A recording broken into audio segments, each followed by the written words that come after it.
Hey everyone, and welcome back to another NintendoFuse Game Chat. And today we're going to be talking about Gordian Quest on Nintendo Switch. Gordian Quest is an epic deck-building RPG with roguelike elements and a turn-based strategy combat. It's available on the Nintendo Switch eShop, but also available for pre-order on premiumeditiongames.com if you want the physical edition of the game. There's a campaign mode, a realm mode, adventure mode, 10 heroes, hundreds of skills that you can learn and train and equip heroes in this RPG that, again, has deck building and roguelike elements. Barry, what'd you think about Gordian Quest? So the nice thing about Gordian Quest is if you're not a roguelike person, you don't have to deal with the roguelike elements because it's a separate mode. The story mode is not rogue, and there's a full campaign, which is it's like 30 hours worth of content. But there is also roguelike mode. So I've been playing mostly the campaign. Like you, I'm not the biggest roguelike person, but I like that after you finish the campaign, it allows you to keep playing the game endlessly in that extra mode. But as for like the gameplay, I've fallen in love with the way this works because I'm a big deck guy. I love Magic the Gathering growing up and stuff like that. So I love when games can implement deck building properly. And if you just look at the amount of cards, it's overwhelming, but you only have a handful in your hand every time. Each character you choose which of the four decks you want them to start with. And then as you level up and go through the skill trees, you can actually pull random cards from those other decks and kind of make your own hybrid by the end of the game. And the story is really cool. It gives you like this open map, each area, there's different acts, and you can go around to different points. And some have, actual combat.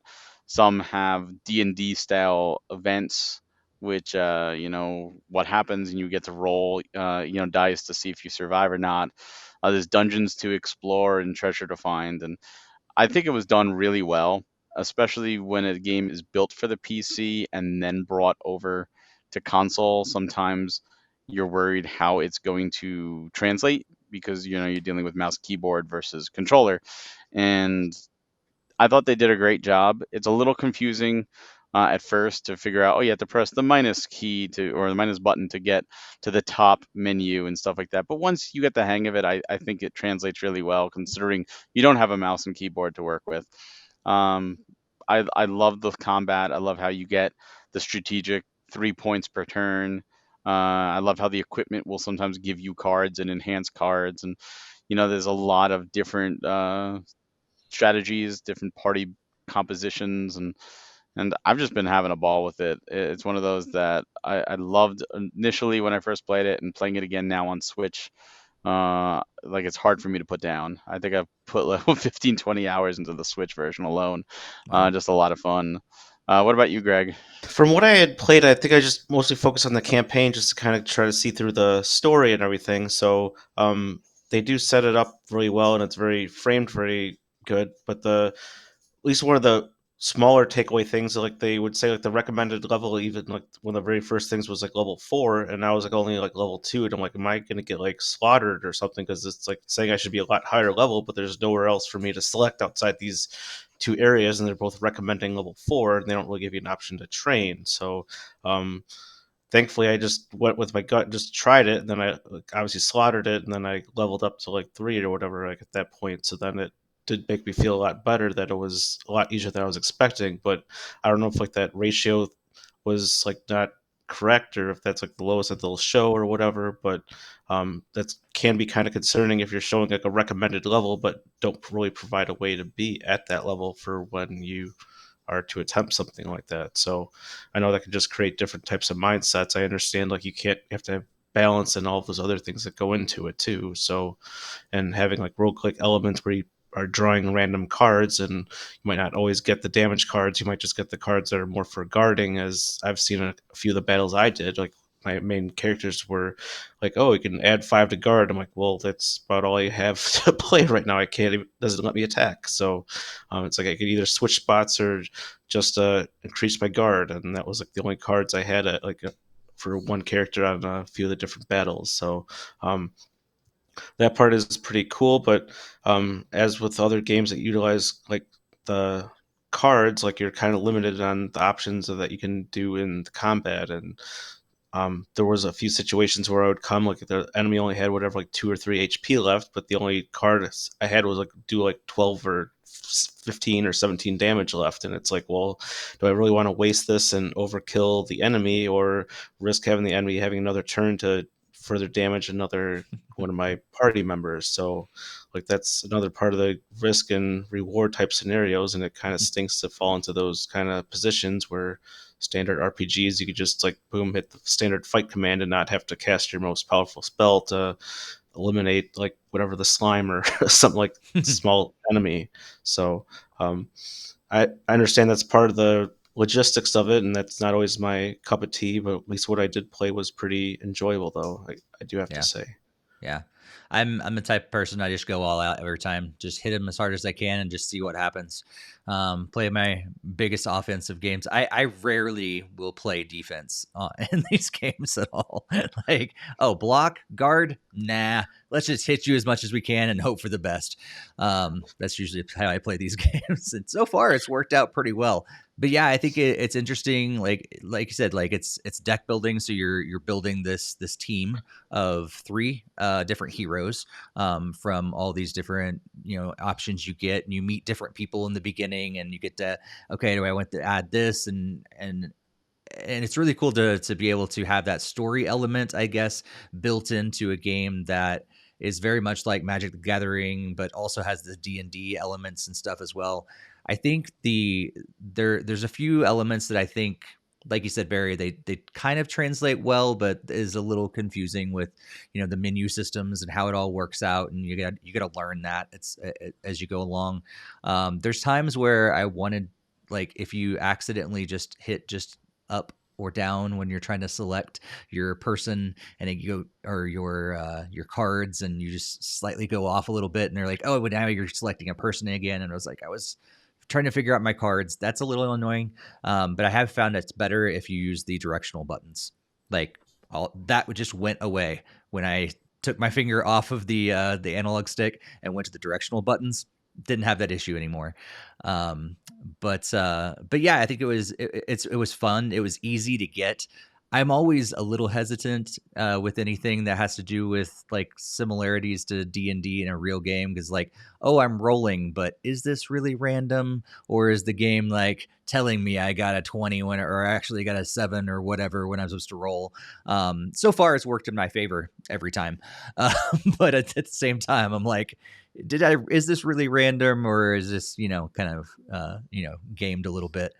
But overall, it's fun, and like you said, like Barry, I've totally just avoided the realm mode, and which allows me to avoid all the roguelike functions altogether. So it's been great. I haven't really been drawn into the story as much. Like, I just am like, okay, it's a good story, but it hasn't drawn me in. But it's good enough to add to that experience, to like, okay, that's not just a simple basic deck building game. It's allowed me to enjoy something that's getting me along. It is a little confusing as well, because the nature of where to go next and how does it all work out and everything. And I think one thing I've experienced is, if you don't, this is one of those games that if you're not with it a lot and then you take some time away, you're gonna have to like remember, okay, how do I navigate this menu again? How do I get where I need to go? What's this whole all work together? So when I was playing, a couple of days in a row, it was great. But if I took several days off, it kind of had to get back into that mode again. I don't know if you guys have experience or not. No, I agree with that, especially with the different control schemes and utilizing, like I said, like using the minus to get to the top menu and stuff. They're the usually, like you, Steve, I absolutely go ham I don't usually defend. And Greg, like when there's magic involved, I absolutely will use that fight command instead of using my MP. The nice thing about this game is there is no MP. So if you use one of your better cards, you get a new draw every single turn. So it doesn't matter. Like go ahead and use that 18 damage to kill that thing. You're fine. You'll get a new draw next turn anyways, because you only get to keep like one or two cards. What I like about the defense is it's actually a shield. So even on those turns where it's like, oh, I'm playing two out of my three or eight shields, so now I'm sitting at 16, and then the enemy attacks you, they have to do more than 16 damage to even hurt you. So when played properly, I never even had to really worry about healing. Like I have a healer in my party, and oftentimes I would be like, I have no use for these heal spells because playing defensively, even sometimes just with one of those three turns, being a defensive thing is enough to protect you, and I love that. Um, I'd also like the fact that there's like this looming threat in the story mode where there's like a counter in the top corner, and as it gets fills up, the enemies get stronger and other effects will happen, and I like that. It's like gives that sense of urgency. Like there is a threat to kill, and they're not just sitting around waiting around, twiddling their thumbs hoping for you to find their base. Like they will actively do things to make things harder for you, and it like as you travel, time passes, and I'm like, okay, that's cool. I can get behind that. There's a lot of RNG, with the dungeons, like you mentioned, the rolls, but I love how you can temporarily sacrifice cards to make your rolls better, That's and then true. you're stuck with an ineffective card for a bit until you rest. And then when you go to camp, that's not a very D&D thing. When you go to camp, you have 12 hours. How do you spend it? Do you want to make a character stronger? Do you want to, heal? Do you want to, and there's also detriments, like, oh, you can make your character stronger, but you lose several cards in the process temporarily. But you have another character cook, and then give that character that's learning something the food that replenishes those cards. And like, there's a lot of strategy to it that you can get really deep into as long as you stick with it. Like you mentioned, if you come back after a few days or weeks or whatever, it will be relearning. But I like how varied each of the deck Hmm. builds are too. Like one of the characters, I'm a blood mage where everything is bleeding and I'm bleeding the enemy, and I'm getting benefits from their bleed. I'm like, this is a really cool build. But if you look at their other three decks, they're completely different. Hmm. And your three characters very different than my three versus Greg's three, and there's 10 different heroes and 4 different builds, so it's like 40 different characters on top of whatever hybrid you do. So you can play this game so many different ways, and I love that. Yeah, that's pretty Yeah, cool.